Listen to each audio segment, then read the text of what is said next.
বৈষম্য বিরোধী ছাত্র আন্দোলনের কর্মসূচি ঘিরে উত্তরায় সংঘর্ষ ও হামলার ঘটনা ঘটেছে। বিকেলের ওই বিক্ষোভে উত্তরায় শিক্ষার্থীদের মিছিলে সাউন্ড গ্রেনেড, টিয়ারশেল ছুড়ে ছত্রভঙ্গ করে দেয় পুলিশ। এই ঘটনায় বেশ কয়েকজন আহত হয়েছেন।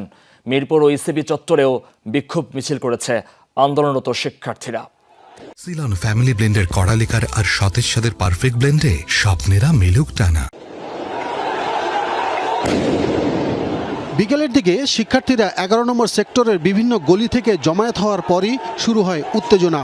আশপাশে থাকা পুলিশ সদস্যরা এগিয়ে আসার পরই শুরু হয় সংঘর্ষ।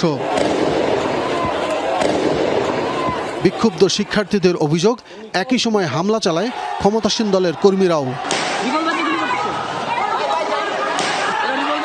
আতঙ্কে ফাঁকা হয়ে যায় পুরো এলাকা।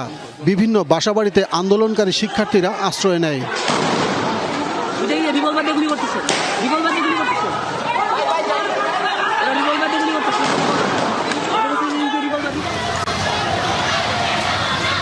রাজধানী কালশির ইসিবি চত্বরে বিক্ষোভে অংশ নেন আশপাশের বিভিন্ন শিক্ষা প্রতিষ্ঠানের শিক্ষার্থীরা। পুলিশের উপস্থিতিতে কয়েক ঘন্টা অবস্থান নিয়ে আটক শিক্ষার্থীদের নিঃশর্ত মুক্তির দাবি জানান তারা।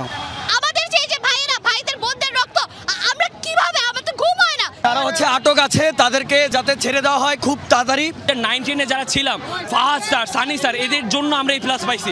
এরকম ছাড়দের তারা নিয়ে এসেছি শুধুমাত্র আমাদের পাশে দাঁড়ানোর জন্য। আমাদের ভাইয়ের মৃত্যুর বিচার কই, আমাদের ভাইগুলোকে এখনো জেলে আটক করে রাখছে, ওদের শাস্তি কই। 9 দফা যদি আপনারা মানতে পারেন তাহলে আমরা আন্দোলন থামাই দিব, আর যদি না মানেন আমরা আন্দোলন চলতে থাকবে। এ সময় শিক্ষার্থীদের সাথে ছিলেন বেশ কিছু অভিভাবকও। তাদের জন্য তো আমরা কিছু করতে পারবো না।